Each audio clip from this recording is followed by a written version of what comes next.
Sejauh mana tua ASEAN Azimat buatan Mbah Wira bekerja, sejauh mendatangkan wanita baik untuk dinikahi. Kejadiannya aneh dan tidak biasa. Berikut selengkapnya. Assalamualaikum Mbah, mohon maaf baru sempat silaturahmi dan ngasih kabar. Alhamdulillah beberapa hari ini saya nemu kejadian yang nggak disangka-sangka. Ketika paket datang, saya itu baru belajar Mbah. Apa saja yang Mbah Wira bimbingkan. Saya ini pemula banget. Saya belajar mulai dari bagaimana caranya fokus, bagaimana caranya bonding, bagaimana caranya afirmasi pengasihan. Setiap kali saya mengamati ada saja hal yang patut untuk disyukuri. Nah ini betul ya ini ya. Klien ini betul. Kenapa? Karena tuah itu adalah perubahan sekecil apapun yang terjadi dalam hidup kita. Ya, yang biasanya itu tidak begini, setelah ada kodam kok jadi begini. Biasanya itu tidak begitu, setelah ada kodam kok jadi begitu. Nah itu yang disebut dengan tuah. Perubahan sekecil itu pun harusnya kita sadari dan kita syukuri. Contoh-contoh. Dalam video sebelumnya Mbak Wira telah sampaikan. Mbak Wira berdoa, ya Tuhan, ya Allah, aku pingin hari ini itu ada klien VIP yang datang. Entah dari mana datangnya, entah didatangkan dari mana asalnya. Aku pingin ada transaksi untuk kelas VIP, berarti kelas elit dengan harga di atas 50 juta.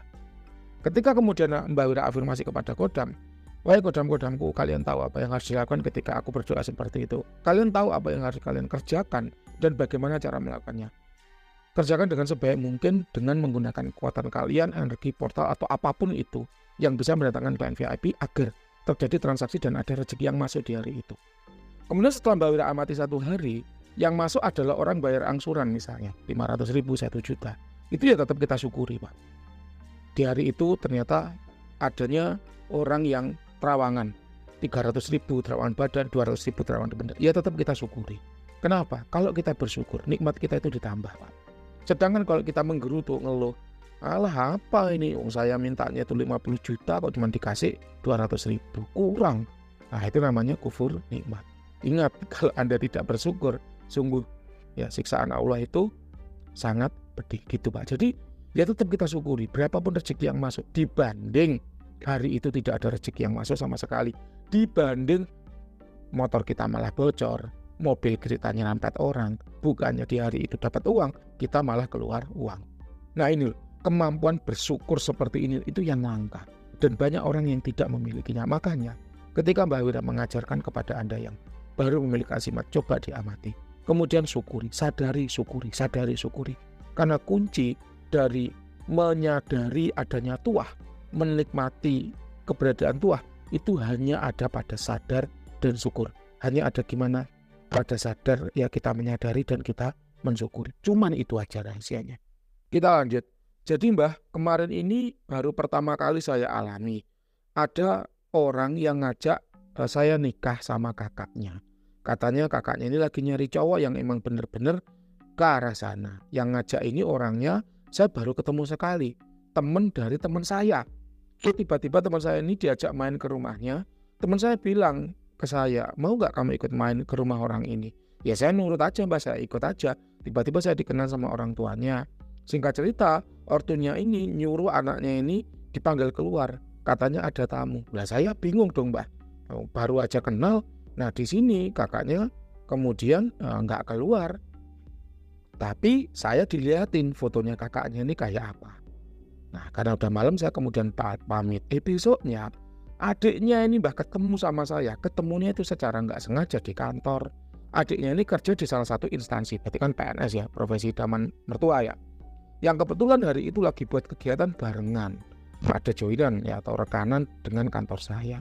Kok pas banget waktunya. Tiba-tiba kemudian dianya minta foto bareng. Katanya buat dikirimin ke ayahnya. Ayahnya titip salam dan sebagainya. Lah ini ya. Lah masalahnya saya itu udah punya pacar Mbah. Kan jadi bingung. Mau milih yang mana. Yang satunya pacar tapi belum siap dinikahi. Yang satunya bukan pacar tapi udah siap untuk dinikahi. Saya nggak tahu Mbah kelanjutannya kayak mana. Ya karena kejadian ini baru kemarin saya alami. Tapi hal yang saya alami rasanya membuat saya bersyukur. Ya terima kasih Mbak Wira atas bimbingannya dan seterusnya. Jadi menarik ya. Memang di dunia ini berlaku hukum kepantasan. Apa itu hukum kepantasan? Apapun yang kita peroleh itu udah sesuai dengan seberapa pantasnya diri kita. Ini seperti orang mancing ya Bapak Ibu ya. Kalau kita mancing itu pakai umpan cacing ya dapatnya ikan gurami. Tapi kalau kita mancing itu pakai ikan sarden, dapatnya ya ikan tuna. Kalau kita mancing itu umpannya pakai ikan tuna, dapatnya ikan paus, kira-kira seperti itu.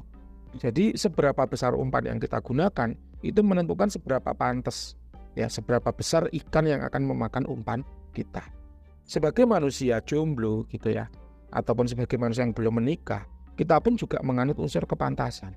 Apabila laki-lakinya itu eksekutif muda yang punya banyak usaha dengan penghasilan minimal 3 digit, pasti cewek-cewek yang mendekat pun juga para pengusaha-pengusaha muda, ya, yang berkelas, yang juga mandiri, punya penghasilan sendiri, yang tangguh, ya, yang kuat, punya prinsip dan lain sebagainya. Tapi kalau Anda PNS gitu kan, dengan gaji 1 digit, PNS awal itu paling gajinya berapa sih? 3 juta, 4 juta ya. Kalau tunjangan di pusat tuh mungkin 20-30. Kalau di provinsi itu belasan ya, 2 digit tapi belasan, 12-15. Kalau di daerah tunjangan paling 2 juta, 3 juta.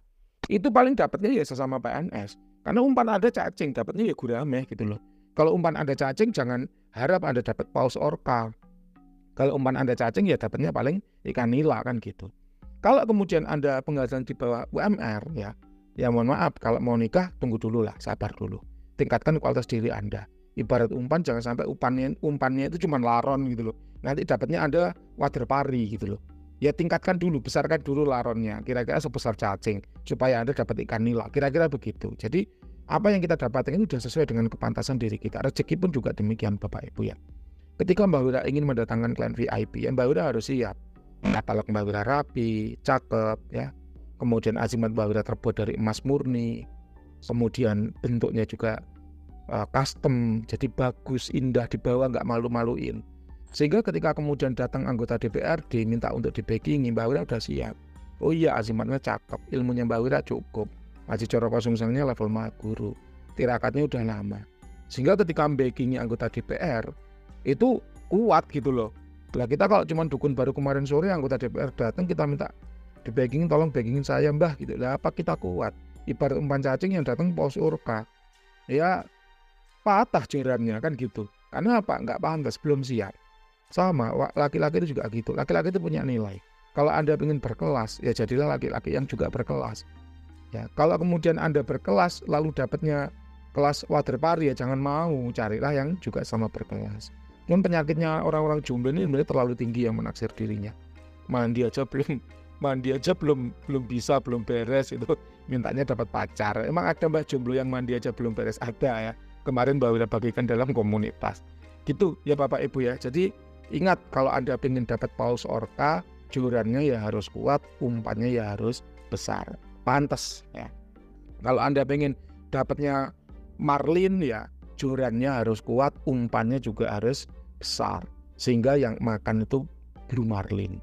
Kalau umpannya cuma laron, ya dapatnya wader pari, ya jangan ngeluh, karena semua sudah sesuai dengan kepantasan. Bisnis pun juga demikian. Orang yang bisnis properti, cara menjalankannya nggak sama dengan jualan gorengan. Kalau orang jualan gorengan suruh megang properti nggak jalan Pak. Kenapa? Karena belum pantas, ilmunya belum punya. Dan ketika orang itu punya modal tapi ilmunya nggak punya, ya modalnya akan habis Pak, akan bangkrut hingga ke nilai kepantasan yang dia miliki. Contoh, Mbak Wira punya skill untuk memutar uang sebesar 100 juta. Ketika Mbak Wira punya modal 400 juta, maka modal 400 itu akan tergerus habis hingga menyisakan 100 juta. 100 juta itulah nilai limit ilmu yang Mbak Wira miliki untuk memutarkan bisnis gitu. Dan itu udah Mbak Wira buktikan berkali-kali. Jadi ketika kita punya modal doang tapi nggak punya ilmunya, maka bisnis itu akan bangkrut. Modal akan tergerus ke titik nilai yang sepantasnya dengan ilmu yang kita miliki gitu Pak. Makanya kalau orang bilang, Mbah, saya mau berbisnis tapi saya nggak punya modal, salah Pak. Orang mau bisnis itu bukan modal yang dicari, tapi apa? Ilmu, supaya kita pantas memutar uang sekian miliar sesuai dengan ilmu, wawasan, pengalaman, koneksi, dan relasi yang kita miliki. Itu